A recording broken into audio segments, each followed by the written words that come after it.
All right, welcome to the 74th episode of the Revolutionary Code, where we bring you the truth about governmental politics and how it actually works in every facet of human existence and how that affects our people, Black people here in America.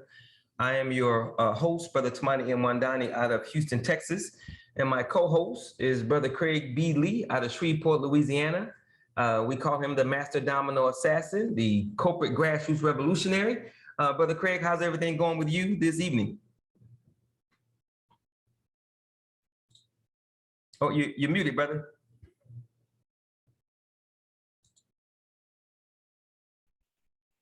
All right. Yeah, absolutely, Irie. Under a severe thunderstorm watch, but just finished a podcast with Dr. Dre of Yo MTV Raps. All right. I'm hype. I'm ready to do our thing so I can get ready for my keynote address tomorrow for Grambling State University social work. We're going to put it down. So I'm hype. Okay, so really quickly, how did you come to having a podcast show with Dr. Dre? He and Brother Lonzo, who helped the major Dr. Dre get started, they have a podcast and they saw the Dad's on Duty story. And so they wanted to get us on. And so one of our members, Brother Torian Walters, was listening to the podcast, and they reached out to him, and the next thing, bam, they got us on. So we were just getting off, and I was forcing, Brother Naru would love this, because I was forcing the dialogue around trash rap versus positive rap as the influencing agent of most of these children. But that's how it happened. They saw the Dad's on Duty story, and we rocked and rolled it on that end. And lastly, we're getting ready tomorrow morning for our photo shoot because we got a big article coming out in the Reader's Digest. Oh wow! Okay.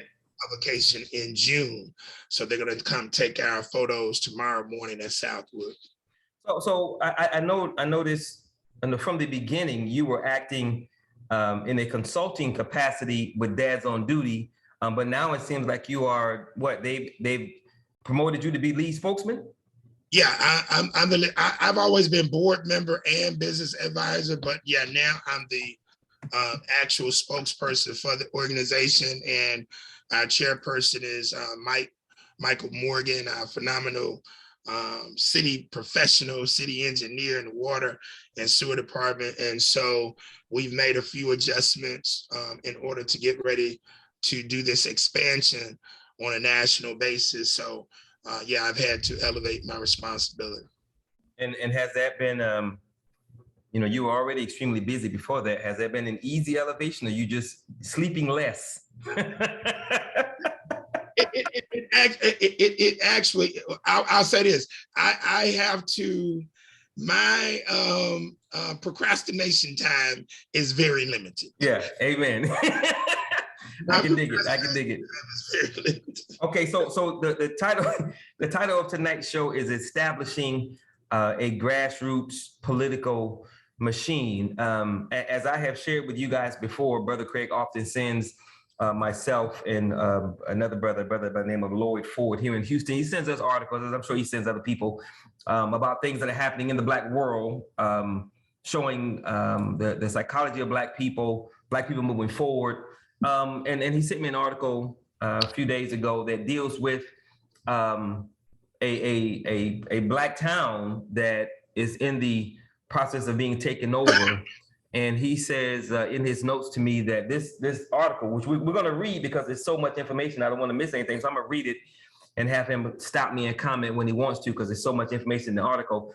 But he states this article shows the importance of why grassroots melanated hybrid Black professionals are so important to the survival of African descendants throughout the world. So we're going to read this article, and then Brother Craig is going to stop me when a point has been made that he wants to key on, and then we'll go from there. So give me a quick second to share the article to my screen so everybody can see it. And then we'll get into reading. And Brother Craig, you just let me know when you want me to stop, if you want to make a point. Okay, so the article is from the, where's this? Clicking the Tennessee. All right, from the Tennessee Lookout. Quote, this is akin to a hostile takeover, end quote. State officials asked residents of a small, predominantly Black town near the site of new Ford investment to forfeit their city charter or face takeover. Mason, Tennessee. The Tennessee Comptroller issued an unusual appeal last week to residents of this small majority Black town, which occupies fewer than 2 square miles of rural West Tennessee. In my opinion, it's time for Mason to relinquish its charter, Comptroller Jason Mumpower wrote in the letter mailed to each one of Mason's 1,337 property owners. Mumpower urged local residents to, quote, encourage your local officials to do what's necessary to allow Mason to thrive. There is no time to waste, end quote. State comptrollers responsible for financial oversight of local government typically communicate directly with the elected local leaders and not their constituents. Quote, we have not issued a letter to citizens like this before, end quote, Comptroller spokesman John Dunn said, noting it is, quote, unprecedented for us to publicly call for a town charter to be relinquished, end quote.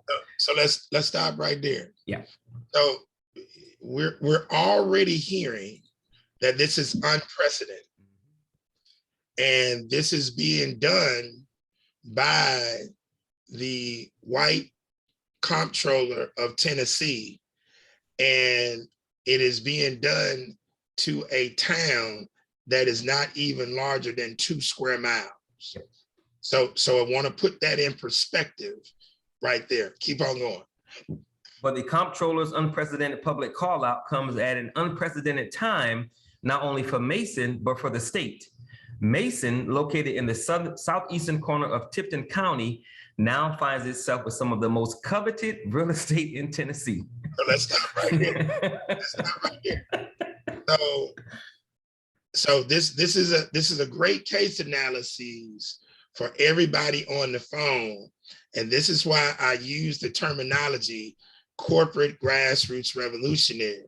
This is why the Revolutionary Code is so important, so that I can teach people the game of how the philosophy, the system, and the game of how this whole thing works. And so if there were no money on the table as relates to real estate, we wouldn't even be having this issue. That's right. These Negroes would be allowed to just bask in their real estate with no issue. But if we go back up to the first part of the article, just scroll back up. What do we have here? Go back up. What do we have here? A Ford, what? A Ford investment. Ford investment. We'll see what that Ford investment is. Keep on going. We'll see what that is. And now, because of the Ford investment, now the real estate becomes valuable. Because what's the one thing that the creators not making any more of? Land. All right, keep on going. It's one of the nearest towns to the massive new site to be built for Blue Oval City, a key component in Ford Motor Company's multi-billion-dollar pivot to electric vehicle manufacturing. All right, so a massive new site to be built for Blue Oval City. Okay, so this 2 square mile town, Mason, is in the way. Negroes are in the way. So look, Negroes, come underneath our county charter, relinquish your town charter so you can flourish, because you Negroes don't know how to manage money. You Negroes, this is too massive. Come with us and let Jesus take care of it. Mumpower's letter has infuriated Mason's part-time elected officials, who insist they have no intention of ceding their town's 153-year-old charter, which would subsume the largely African-American majority Democratic community under the governance of Tipton County, which is predominantly white and Republican. Let's stop right there. Throughout the United States, what the game plan is for white entities who have moved out of the inner city or whatever city to the county or to the parish, they are trying to do what they're calling county municipal government dominance. They want the county government or the parish government to control what goes on in the city versus the city officials, because that's where the white population is at, and that's where their voting power is at. Keep on going. This is our home. We were born and raised here. The majority of the town is homegrown people that live here. Vice Mayor Virginia Rivers said he is trying to conquer and divide us. It's akin to a hostile takeover, and it's not hard to figure out why here, why now. Town leaders are accusing Mumpower and other state officials of bigfooting a long ignored, largely Black community now that major investment is heading its way. Mason is 60% Black and includes descendants of men, women, and children enslaved in the area before emancipation. For more than a century, the town was led by white elected officials. Here we go. Stop right there. Here we go. Stop right there. Because that can go back to the situation with Mike Brown outside of St. Louis in Ferguson. Ferguson, 70 something, 80% Negro, yet the mayor was white and the city council was white. In a 70, 80%. Why? Because Negroes do not want to handle their goddamn business.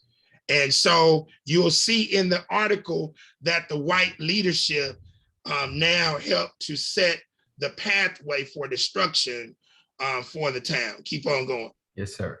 That changed in 2016 when fraud and mismanagement allegations led to the resignations of nearly all city officials, all of whom were white. All of whom were what? All of whom were white. Mexican. No, white. Chinese. No, white. Alien. No, white. Blue people. White. White. White. Okay. Mason's current mayor, vice mayor, and 5 of his 6 aldermen are Black. It's because of the Black people that are in office at Rivers, who first became vice mayor in 2021. And it's because of all the places in the world Blue Oval could have selected. They selected here. There's no way Mason won't prosper and grow. And now they want to take it away from us. A critical location. Mason lies just 5 miles from the future site of Blue Oval City, Ford Motor Company's 4,100-acre electric truck and battery plant, landed by state officials last year with nearly $1 billion in taxpayer incentives. Ooh. So Ford, I want everybody to hear this, is creating their own goddamn city. Yes, sir. Called Blue Oval City. And part of Blue Oval City, Mason lies just 5 miles from the future site. So they're going to benefit just on the residual impact of Blue Oval City. So they don't want those Negroes to be bringing in possibly 50 or $100 million a year. What? This is why you have to be corporate grassroots revolutionaries and intellectual what? Gangsters. Keep on going. The operation is expected to generate 27,000 new jobs and $22 million annually in state taxes after its planned 2025 opening. Highway 79, which links Blue Oval to Memphis, runs right past Mason's small central district. Its city hall, fire station, police station, an abandoned gas station, and the remnants of a grocery store that burned down 3 years ago after a semi-truck veered through it.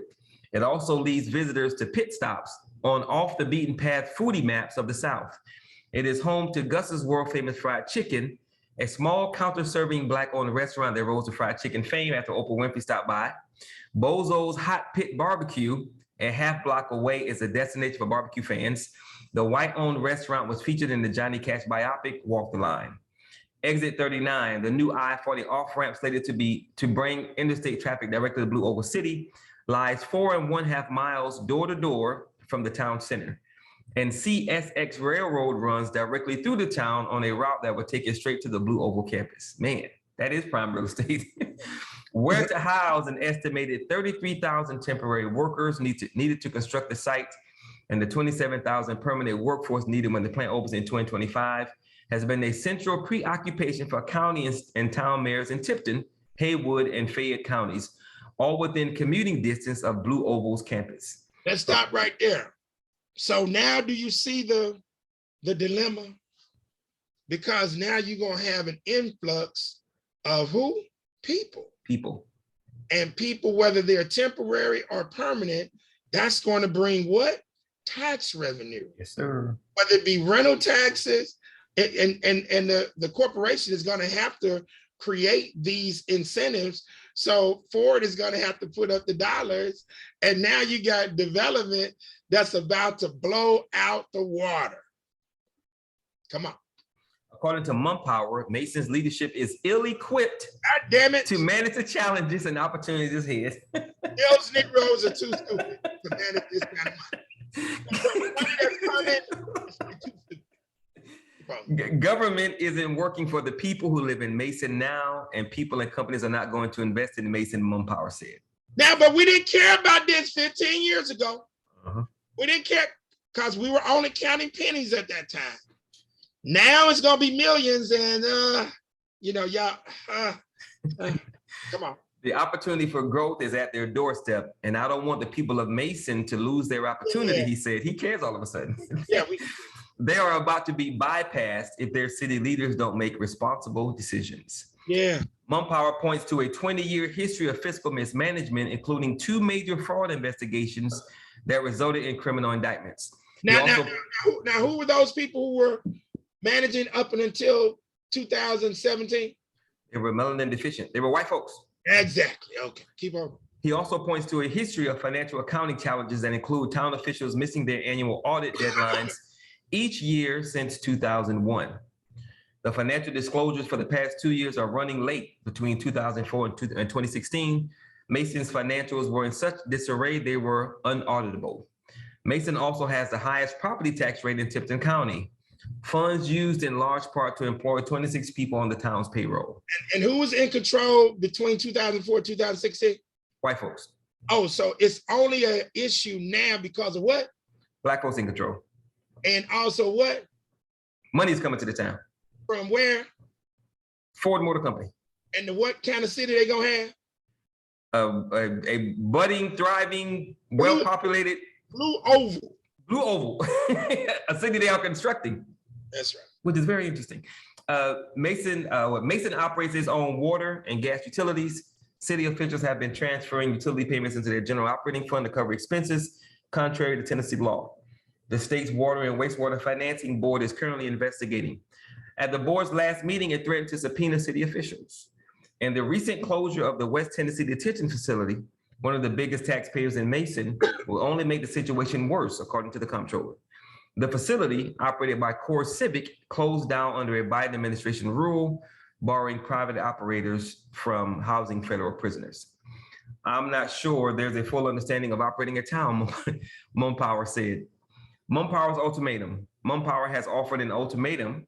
Either city officials decide to rescind this charter, bringing Mason under the authority of the Tipton County government, or the comptroller's office will take full financial control overseeing the town's budget with the authority to approve any expenditure of $100 or more. Because you Negroes can't count high enough. Yeah.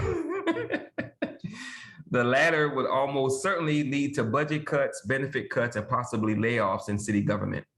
Mumpower bristled at Rivers' suggestion that race is playing a role in the state's approach. It's offensive and difficult to respond to such a short-sighted comment as that, he said.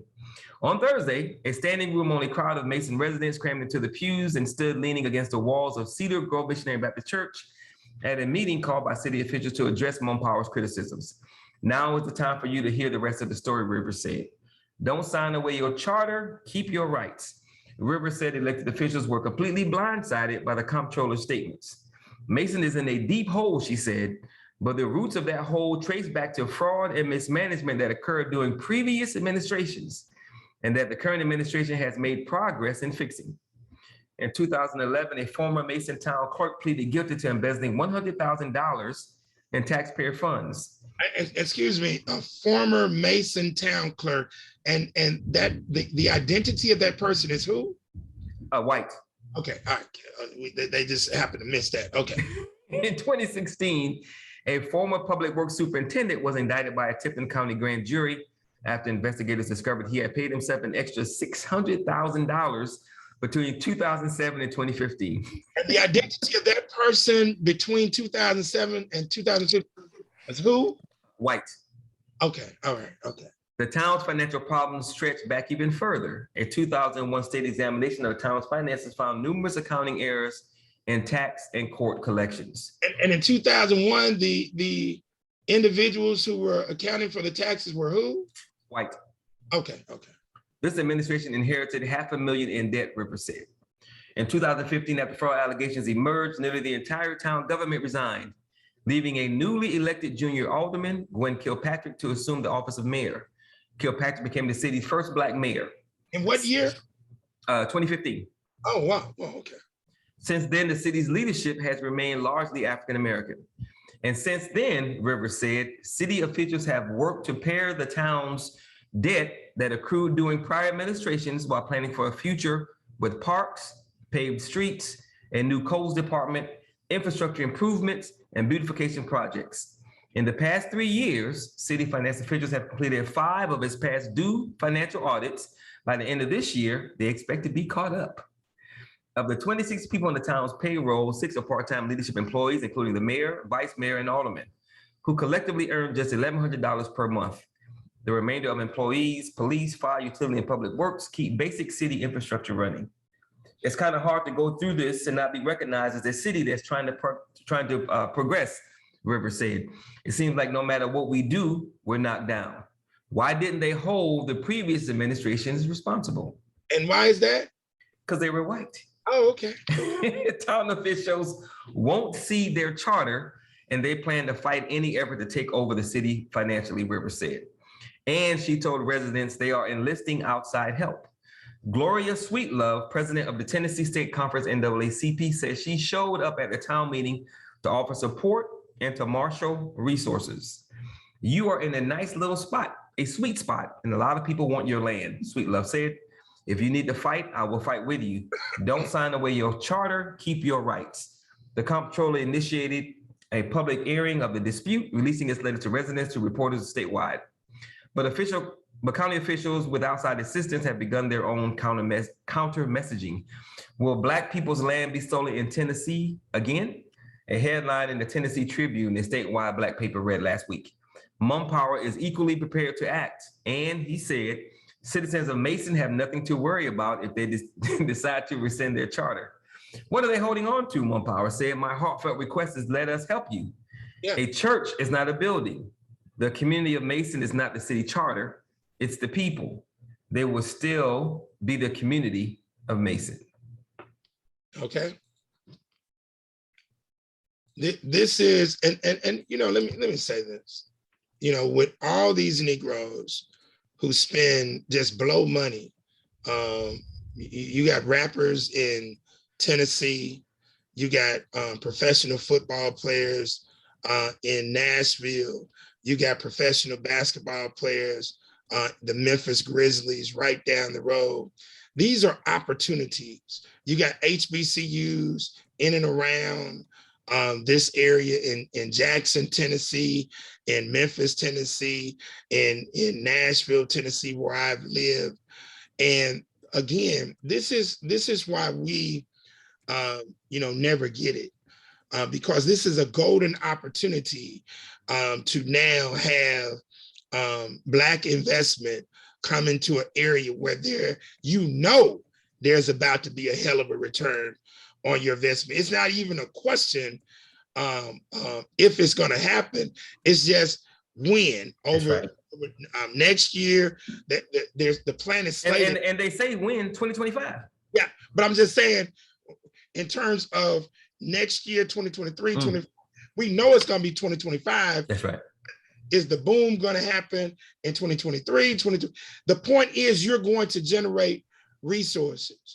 And this is where your intellectuals, so-called intellectuals and business owners in Memphis, in Nashville, throughout the entire state of Tennessee should be rallying together to now rock and roll. You have Fisk University in Nashville.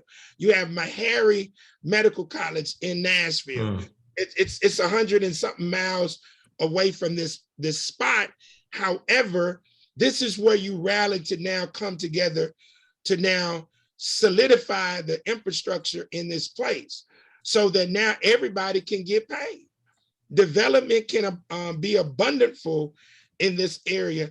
And I thought this was a great way to segue into what you wanted to talk about as it relates to establishing a Black political machine versus us talking about stopping the white political machine, which is not going to happen. Right. We have to establish our own political machine and now take situations like this, Shreveport, and go back to what I said from the beginning, Tamani. You're not going to take over a large city, but you can take over what? A village, a town, a small city, or a mid-sized city. Yes, sir. And it's wide open. It's wide open. Now you get it, Brother Naru. That's why I wanted this article analyzed for Naru and Brother Mike, because Brother Mike is always on the search for real estate opportunities up in the mix. So Brother Craig, let me ask you, what would you do? What would be your 1, 2, 3 step process to helping the town realize the position it's in and start pushing back against these threats to be taken over? The first thing I would do is mobilize effective legal counsel, represent on a pro bono basis on the front end, and promise them that they will handle the legal work for the city going forward. Okay. The first goddamn thing, because you need to have some heavyweight entities to handle the legal battles that are going to ensue. Next, I would mobilize grassroots activists in and around Memphis and Nashville to now dramatize the situation and put together that team to now bring this thing full throttle as it relates to social media campaign, the whole nine. Those individuals who can now talk about the historical dynamics of this town, from the ancestral aspect to the fraud that went on with all of the white leadership, to now where African Americans are now finally in leadership position, and they're now trying to rock and roll.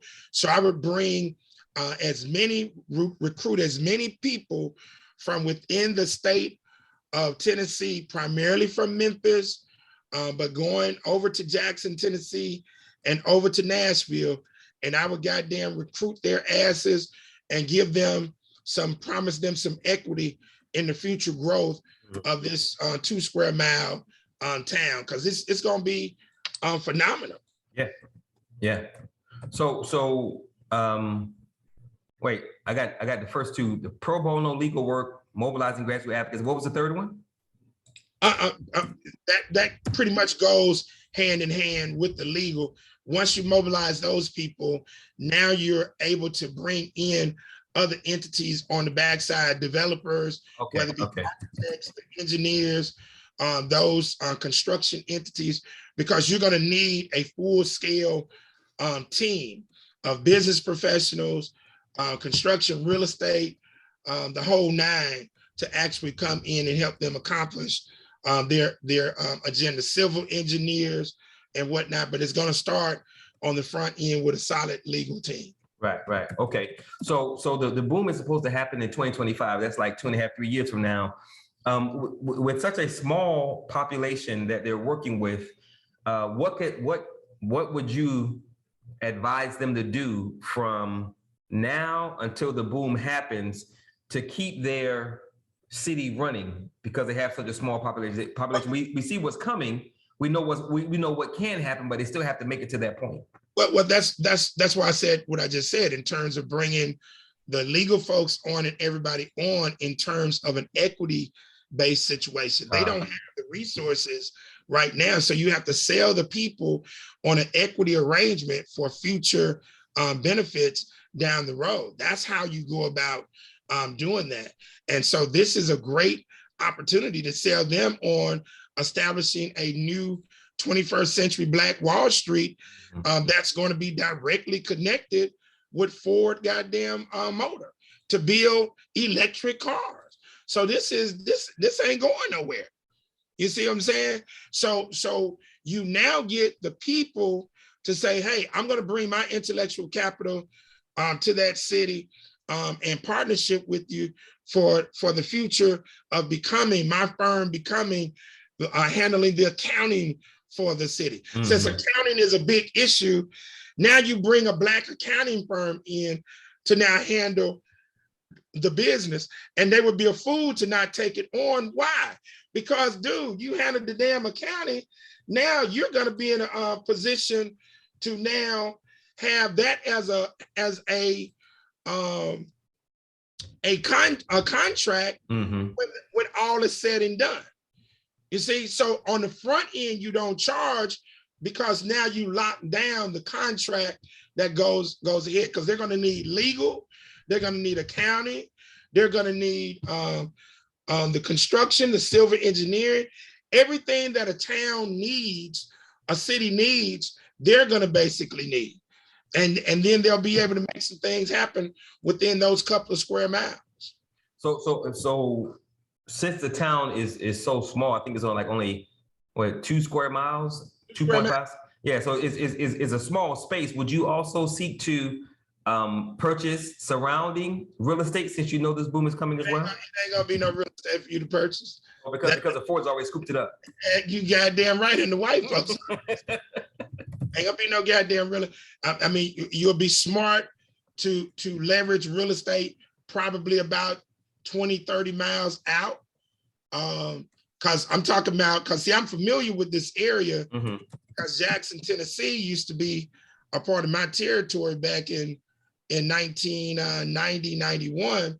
So Jackson, Tennessee is probably about 50 miles from Memphis, 50, 60 miles. So, and they have Russ College there. So you're going to want to have land in that area because you can commute. It's beautiful, you know, and you bring in the Memphis political dynamic. Memphis, I mean, the Black,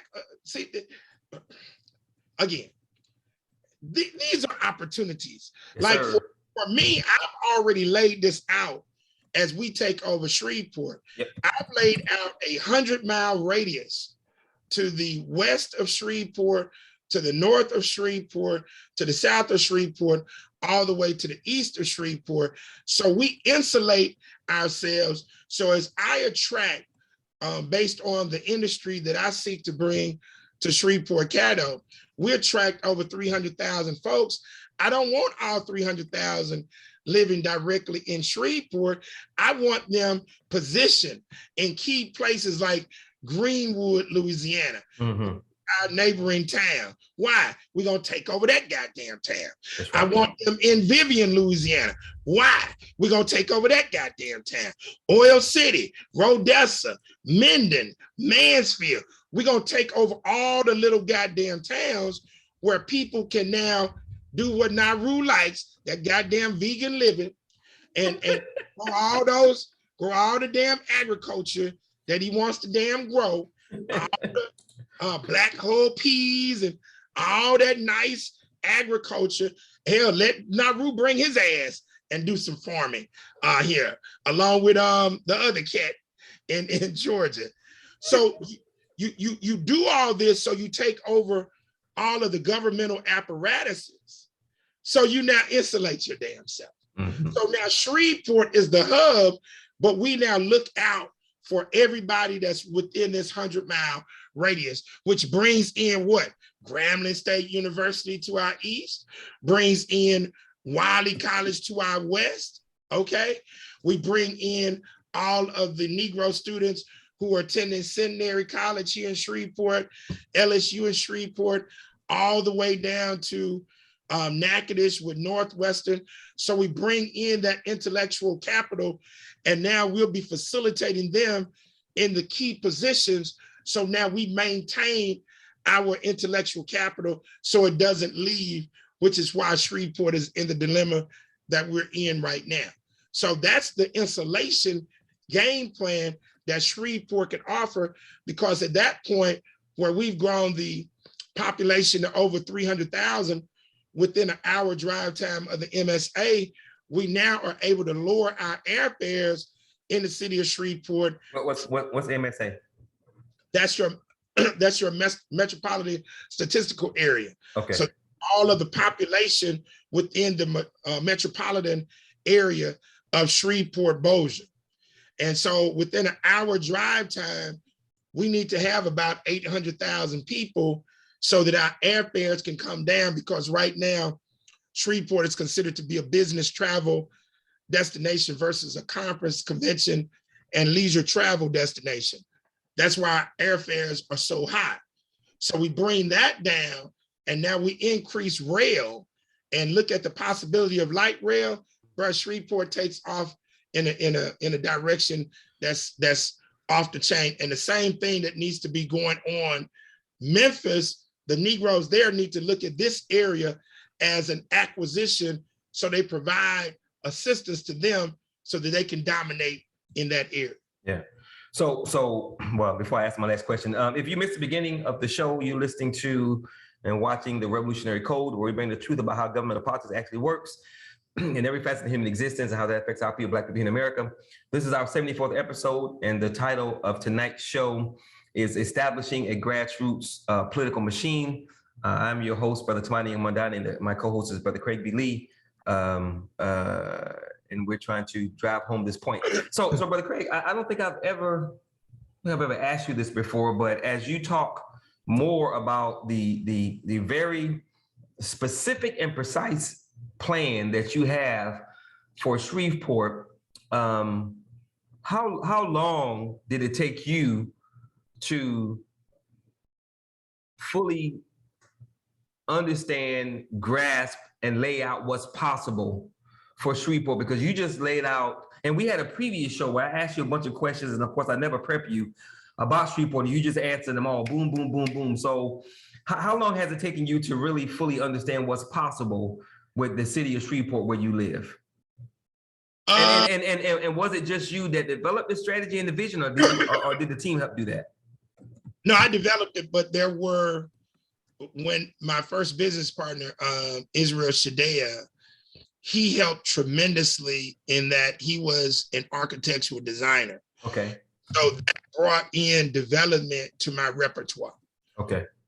I didn't have that in my arsenal initially when I left corporate America.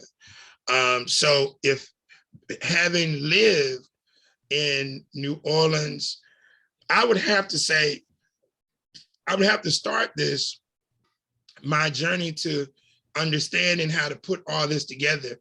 I would have to start this with my foundation in Shreveport, of course, but I would have to start the timer in 1985 at the age of 17, because I started to learn how government was functioning from my political connection to the current president of the National Urban League, Mark Moriel, who was our political handler at that time in 1985, because his dad, as I came into New Orleans, Dutch Moriel, was the mayor of New Orleans.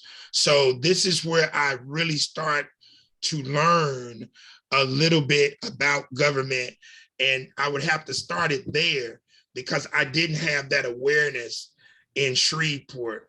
Although there was some political inklings there, I wasn't on that level. So it started at Xavier, and then with the Chicago crew that we were connected with, seeing these cats do what they did to help get Harold Washington elected, it broadened my perspective even more. And then having conversations with other guys, I became more enlightened. And then Stokely Carmichael, AKA Kwame Ture, came to Xavier a few times. And then Reverend Fred Shuttlesworth came to Xavier. So those 4 years really helped to jet set me. And then ultimately, going to Atlanta as an intern my junior year, and then my first corporate job in my 20s. And so that kind of, those were the real building blocks. Mm-hmm. Then when I left corporate America in 1995 and hooked up with Israel and got a taste of architectural design and development, that really set me into motion, because Israel took my 6 pillars of empowerment and integrated them into our first development, which is the Dr. Howard Sims Dental Facility, which is the first Afrocentric architectural development in the history of Shreveport, Northwest Louisiana. And what did you say the expertise was of the first brother that you mentioned? He was an architectural designer. Okay, so you came into contact with 2 architects. No, he was that's the guy. He was just one. Oh, okay, that's the one that's passed? No. Oh, you're talking about Lloyd Thomas. Yeah, what was his expertise? We were busy. Well, we just participated in Tuesday morning breakfast. Oh, okay, gotcha.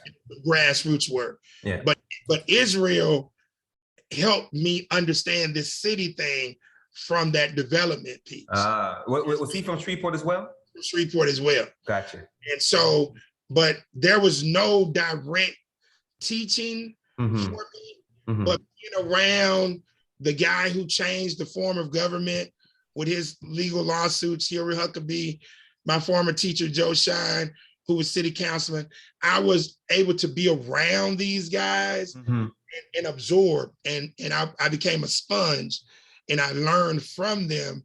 And that's how I came to set this in motion. And pretty much, I would say everything got capped off. I would say pretty much where I'm at right now, I would say probably 2010, maybe 2014, the capping off point. And I've just been building on my knowledge base ever since, because I do understand all of the intricate details, macro details. And now you keep on learning those finite details, which is why I knew it was necessary that I get Dr. Jones to bring her intellectual capital back to the city of Shreveport. So she is playing a major role in the revitalization of Black empowerment in the city of Shreveport. So do you recall, was there ever for you a aha epiphany kind of moment where you realized this shit is possible? Was there ever a moment that you realized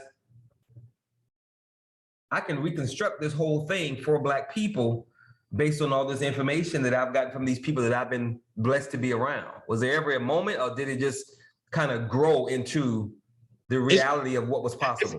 It's kind of always been there, but it's like the Creator allows me to say, damn, I see it more. Yeah. It more. Yeah, okay, bam, okay. But it's always been there. Yeah. I've never, look, man, I left a $77,000 job at a young age. When I was 28. At a young age. So my mom and them thought I was crazy. You know, and most people, if they get into a pharmaceutical sales gig, man, they not gonna leave that job. Yeah. So that's why nobody can tell me about no goddamn sacrifices. Nobody can tell me about no damn Christianity. You can't tell me about no damn Islam. Because I've paid my dues, and I'm more Christian in terms of my commitment level, more Muslim in terms of my commitment level for my people than any of these goddamn Negroes. Because even Minister Marvin, who is over the nation, hell, Minister Marvin retired from the goddamn casino. So hell, I live more like what Elijah Muhammad was talking than even the minister. You see what I'm saying? Yeah. And even the brother who I've had to coach over these past 10 plus years, Marvin T. Muhammad, he's now like, damn, I hate calling you and saying that your ass was right. I said, well, stop fighting it, goddammit. Yeah. If you had went to the real Black and Gold Xavier University instead of Grambling State University, your punk ass would already know how to rock and roll within the mix. But I share these experiences because you're not going to read about this. That's in right. a book. That's You're right. not going, because I know damn well I'm not going to write a book. Yeah. Explain all of this so white folks can be able to, you're like, damn, he knew this, you know. So a lot of this, like, I understand why. Like some people say, why didn't our ancestors write all this down? Because it was not meant to all of this to be written down. It was meant to be passed on culturally, so that you never have a blueprint of understanding your enemies, understand how all of this works. Yep. So that brings in Sister Shannon from that oracle perspective to channel in that spiritual and cultural energy. But I've now sat with the ancestors, so I understand why they did what they did. And I understand why the story of Yeshua, Jesus, why he cussed these punk ass Negroes out.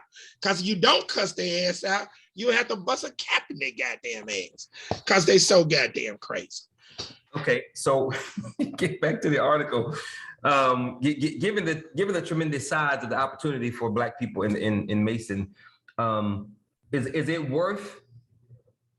Probably not you specifically because you're working on this stuff, but is it worth a call being made to them to give them y'all might want to think about these 3 things that you just said? Is it worth that kind of attempt? Because go ahead.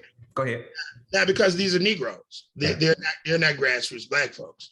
So, but it's a great case analysis because there are gonna be bourgeoisie Negroes who reach out. Yeah. There are gonna be bourgeoisie Negroes who reach out. But now that the story is gaining traction, and I may make a call just to say, hey, these are things that I would say to do, but not like I really would believe that they would listen. Yeah. We would get more with the person in Crockett, Texas, where the focus is not on them with a big ass Ford plant, you know, coming, than we would in this situation. But you know, hell, I got a little standing, I got a little juice. I might use my dad's on duty card to leverage some conversation with the mayor, but it'll be from genuinely telling them what I just told you. Yeah. So that's a perfect segue to the second to the last question. If you don't think they would listen because you say they are Negroes and not Black, not grassroots Black, what do you think is gonna happen? I'm hopeful that some of the bourgeoisie Negroes in and around Memphis, Nashville, and even other parts of the country jump to help these individuals with the intellectual capital, professional services that they need. And I really do think if Negroes really understand investment, this is a great goddamn investment. It's better than goddamn cryptocurrency. Yeah. It's better than cryptocurrency, I can tell you that. Okay. All right. On that note, brother, we're ending. I don't think we've ever ended 8 minutes early. So you get this last question. You get one takeaway to make sure everyone has with them for the rest of their lives based on what we've discussed here tonight. So what would that one takeaway be for everybody that's here with us live and those that watch the recording? Mobilize, organize, educate, and activate. Mobilize, organize, educate, and activate a grassroots consortium, a grassroots coalition of grassroots soldiers and grassroots Black hybrids, so that we can take over these spaces like a Mason, Tennessee, there you go. Fort Louisiana, and stop goddamn wishing and hoping that your enemy and evil stops being evil and your enemy, and do your goddamn job. Right. Okay. That is an awesome closeout and an absolutely wonderful takeaway for everybody. So on that note, we're going to open this thing up for questions and answers. So does anybody have Brother Naru? There he is. Camera's on. Brother Naru, question or comment for Brother Craig? Well, Brother Craig, I want to know why you in sepia tonight, first and foremost. You look like you in an old school TV. I Yeah, he is kind of grayed out, isn't he? You look good though, brother. I'm just messing with you, man. know, bro. So this is kind of in line with what I was telling you a while back. So I told you some people had asked me to be on this committee. It's a 4-year committee for the planning stages of Oakland. Uh-huh. I had an interview just yesterday. I had declined at first because they was talking about taking the vaccine. I'm like, I'm out. So they came back and said I could do my meetings on Zoom or whatever. So he gone. Where you at, man? So there, he's in the background. He's back there. I see him in the background.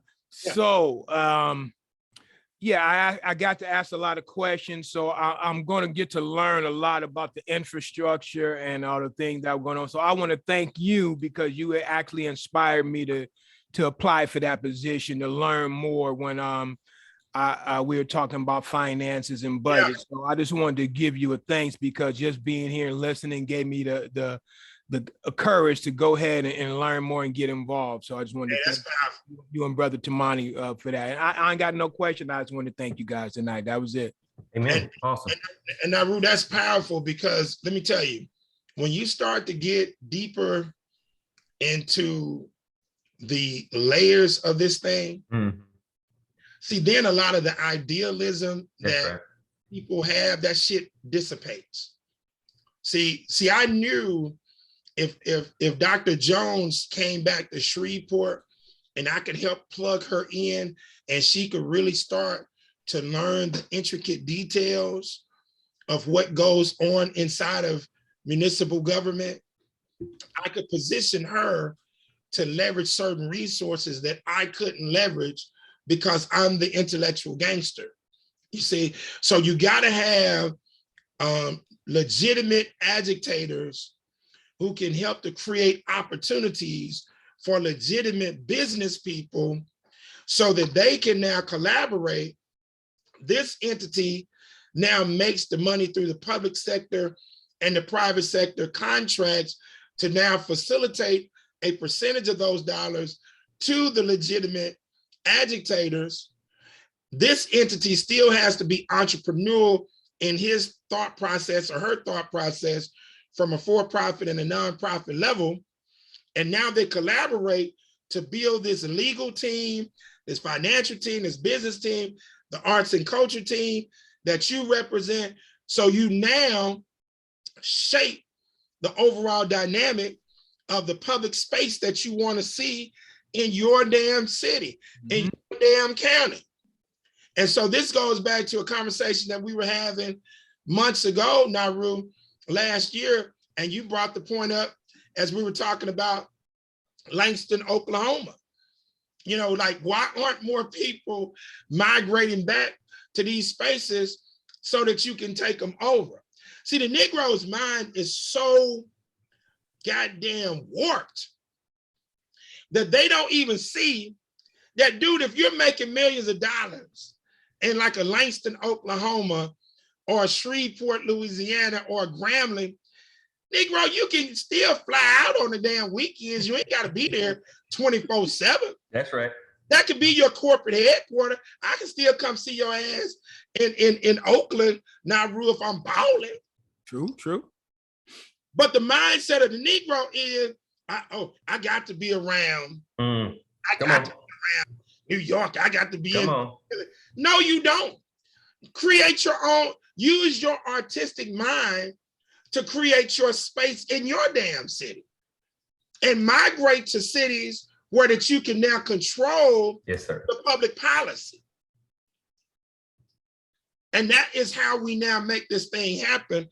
When I had to be very critical of Marcus Garvey one year, I had to give a keynote address for Marcus Garvey Day. And I love Marcus Garvey, but his goddamn plan was flawed.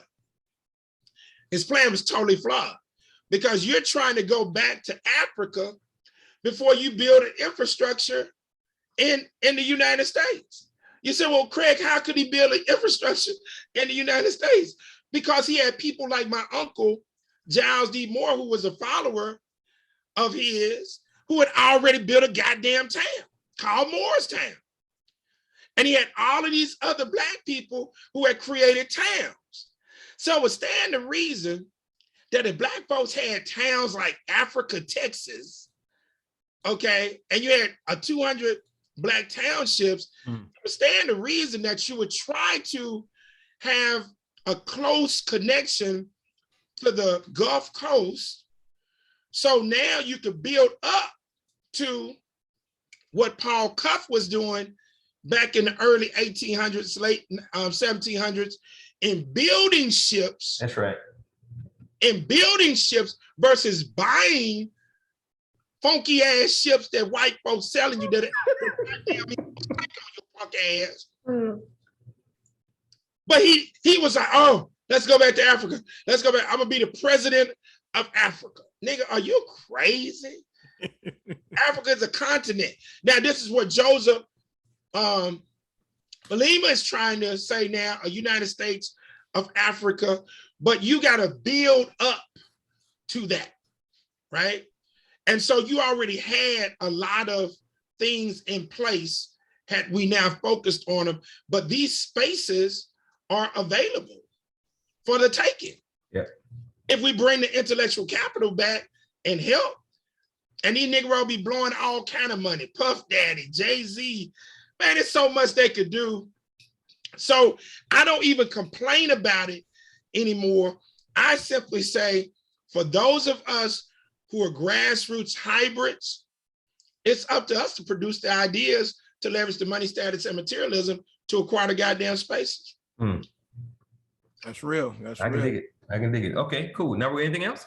Oh, no, thank you very much. Awesome. So does anyone else have a question or comment for Brother Craig? Man, y'all better ask something, man. I'm on fire tonight. You on fire for every show. Any questions, comments, going once? That means you did a good job, Craig. Going twice? Hold on. Show him that other article, Tamani, I sent you about the federal legislation.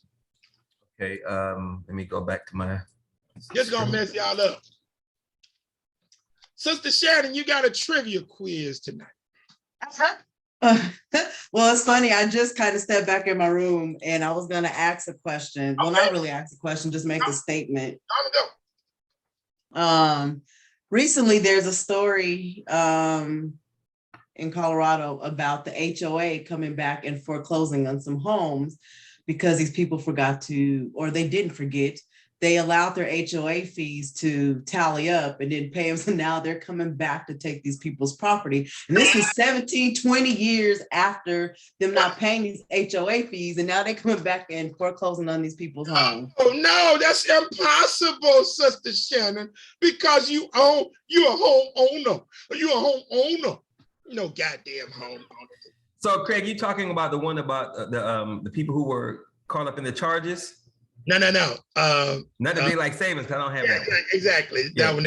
Yeah, you didn't send that one to me. The last, last one was one was Legendary Connects. I will pull that up, and I'm about to answer Shannon's question while you're pulling that up. Go to Google and pull that up about daylight savings time. Okay, all right. All right, Shannon. Keep on going, Shannon. No, I mean, I totally understand why it's happening. You know what I'm saying? It's just, it's kind of just sad to see, they had a meeting and, people, were really up there pleading their cases. And I get it from their perspective because they didn't know any better, but people really need to understand why what we're doing here within this family is important. Exactly. And the knowledge that we give, especially you, Brother Craig, is very important, because if they would have paid attention, a lot of this, could kind of be handled and taken care of, but it just comes to show us that we really don't own property. I don't care how much you pay, how many millions you borrow from the bank to pay for this house. You don't own. You don't own nothing. All you're gonna do in America is either rent or invest. You can be a renter are an investor. And if you are a renter, you don't have a lot of responsibility, which may be good for you. If you're an investor, you got all the responsibility for maintenance, for property taxes, for plumbing issues, electrical issues, homeowner association dues, all of that. And you try to complain that, oh, I didn't know. I did not know. They don't give a damn because they're going to show you you didn't own the property to begin with. Yep. Shannon, that's a great case analysis. Now, can anyone tell me why I wanted you all to see this article? The U.S. Senate passed a bill to make daylight saving time permanent. What does it mean for Utah's ski industry? Why do I want you all to pay attention to this article? Because it's a scam. Not. I mean, daylight savings is a scam. Like, why? What is the whole entire point of that? Y'all put it in place to save energy, but y'all ain't saving energy on anything. I don't understand at this point. Okay. Anybody else? We ain't really concerned with the ski industry.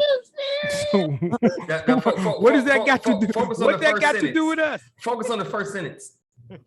The U.S. Senate passed. I know about the daylight saving time thing, but I'm gonna see if y'all been studying as I've been teaching for these months and years. What is the definition that Dr. Wade Nobles has for power? Making people believe your reality is that your reality is their reality, or their reality is your reality.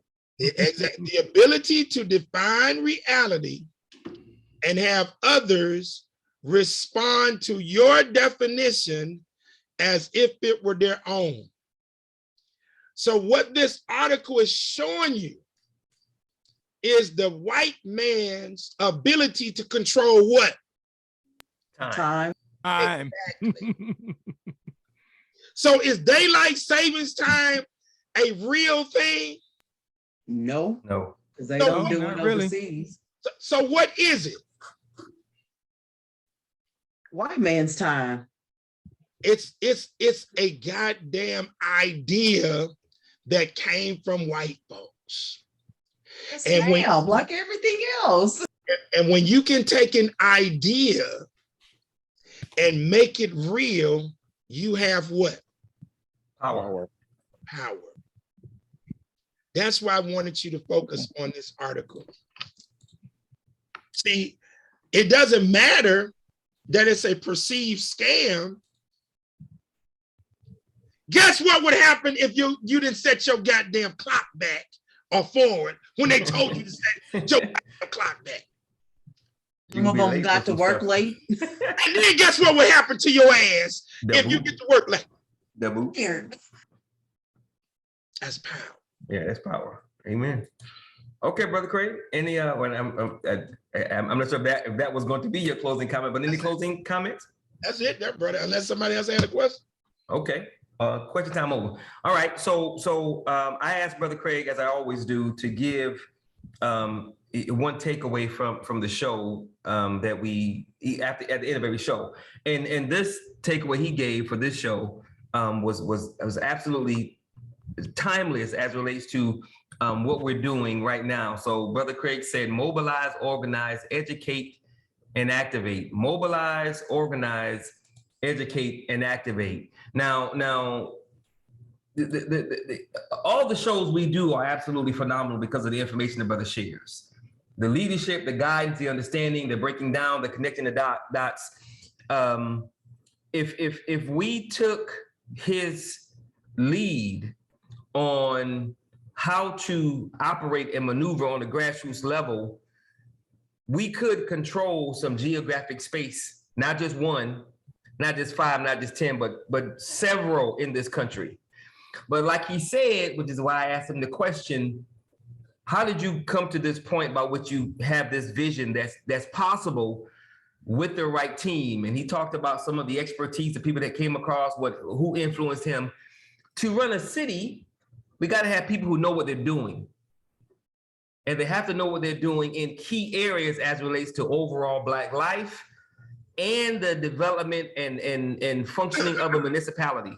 As we saw with the article that I read that he was critiquing and going through, you have to have a certain level of understanding of things if you're going to run your own city. If we can get enough people to listen to the brother's guidance, to his understanding, to what he's trying to get us to understand, and we simultaneously build a team to run what he is showing us how to take over, that's checkmate. Because we're not talking about doing it just in Shreveport, Louisiana. We're talking about that city being the model for all the other over 1,700 predominantly Black spaces in this country. And the beauty of it is that it's all possible. It is wide open for us to take if we mobilize, organize, educate, and activate. So what we're doing is building that team right now to take what this brother has said and what he always says damn near every week when we're here, taking those words to heart and putting those things into action. But of course, you can't do that without a team. So we're having a national leadership election to find more people like Brother Craig, who are the quote unquote Brother Craig in their area, in their arena, in their areas of expertise. Because again, as we said a few weeks ago, he's only one brother, he can't do everything. And it would be unfair for us to expect him and put everything on him to do. It's too big for one person. You got to have a team. It's a team sport. And if you're not rolling with a squad, you're going to lose. So we're looking for Black people who have expertise in the key areas by which we're being attacked in this country, so that we can take what the Revolutionary Code, which is why it's called the Revolutionary Code, so we can take what's being given and do something with it. Again, as I always say, we're not just here to give you information and make you feel good and to educate you. We're trying to get you to do something, and that doing something is activating, educating, and mobilizing and organizing Black people so that we can put ourselves in a position to control the spaces where we live. So if you have expertise in any of the areas that are on this flyer or any other area that maybe we missed, because there are actually 28 of them, not 17, then go to our website, blackownation.com, and nominate yourself as a candidate for leadership in this election. Or if you know someone who has expertise in these areas, nominate that person. Because the team of people that we're building with the election, the expertise that have already come to us, is going to be absolutely phenomenal. We will be able to take Brother Craig's leadership, guidance, direction, critique, understanding. We will be able to take that and not only help him do what he's doing in Shreveport, but we'll be able to duplicate that, starting with several cities here in Texas that we're focused on this year moving forward. We're building teams on a grassroots level in cities in Texas now, so that we can help him do what he's doing in Shreveport, but we can watch and learn and then do it in other places. So the questions that I ask, Brother Craig, I ask those questions specifically because God forbid if he gets hit by an ice cream truck, I got to know what he knows so I can do it. So I'm asking questions because I'm learning, and I ask questions so that I can make sure I fully understand what needs to happen so we can take this thing to another level and do what we can do. And as he said, it's wide open. Ain't nothing to it but to do it. But to do it, you got to have the right people on board. So on that note, as always, we both thank you guys for being here. We appreciate you taking time out of your evenings to be a part of the Revolutionary Code. The next show will be our 75th episode. And we're doing it, but we can only make it a reality if you help us do it, because again, this thing is too big for one person. So on that note, again, thank you guys very much. Always remember that no one can do everything, but if everyone does something, everything will get done. And absolutely, always remember that nothing is more sacred than the empowerment, freedom, liberation, salvation of Black people. So you guys have a wonderful, God bless, wonderful evening. God bless, and we'll see y'all soon. Take care. Peace. Peace, peace.